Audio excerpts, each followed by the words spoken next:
se nos pidió que escribiéramos los vectores que se muestran a continuación en forma de componentes usando una suma o diferencia de los vectores unitarios I y J. Recuerde que el vector unitario I es un vector unitario con un componente horizontal de 1 que se muestra aquí, y el vector unitario J es un vector unitario con una componente vertical de 1 que se muestra aquí. Comencemos analizando el vector U.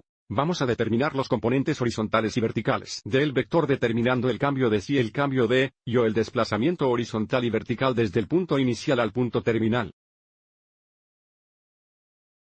Comenzando en el punto inicial, observe cómo tendríamos que movernos hacia la izquierda, 1, 2, 3, 4 unidades. Este vector representa un componente horizontal o X del vector U, debido a que el desplazamiento del movimiento se deja 4 unidades, etiquetemos estos 4 negativos. Y luego, desde aquí, tenemos que subir, 1, 2, 3, 4, 5, 6, 7, 8, 9 unidades. Este vector representa la componente vertical hoy del vector. Ya que subimos 9 unidades, podemos etiquetar este 9 positivo. Estos valores son los componentes X e Y del vector U. Usando paréntesis angulares, podemos decir que el vector U es igual al paréntesis angular abierto.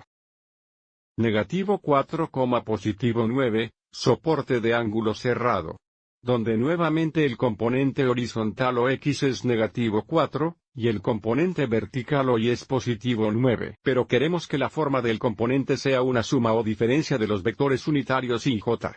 Quien, observe el vector unitario negativo de 4 veces, nos daría la componente horizontal, y un vector unitario positivo de 9 veces J nos daría la componente vertical. Y, por lo tanto, también podemos expresar el vector U como negativo 4 veces el vector unitario I, más 9 veces el vector unitario J. ¿Qué es lo que esta pregunta está pidiendo? Ahora echemos un vistazo al vector V. Comencemos por identificar el componente horizontal o X, así como el componente vertical o Y. Comenzando en el punto inicial, observe cómo moverse al punto terminal que tendríamos que mover hacia la derecha, 1, 2, 3, 4, 5 unidades. Este vector es el componente horizontal, porque moviste 5 unidades hacia la derecha, lo etiquetaríamos como 5 positivo. Y luego, desde aquí tenemos que movernos hacia abajo 4 unidades, este vector es el componente vertical, porque son 4 unidades inferiores, etiquetaríamos el componente vertical como I, negativo 4.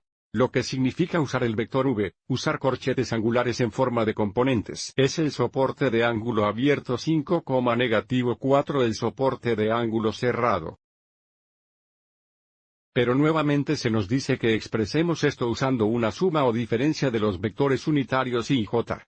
El componente X podría expresarse como 5 veces el vector unitario Y, y el componente vertical puede expresarse como negativo 4 veces el vector unitario J. Y por lo tanto vamos a expresar el vector V como 5 veces el vector unitario Y menos 4 veces el vector unitario J. Y de nuevo, esta es la forma que pide la pregunta. En el siguiente video, veremos una fórmula que podemos usar para determinar los componentes X, Y, y de un vector usando los pares ordenados para los puntos inicial y terminal. Espero que hayas encontrado esto útil.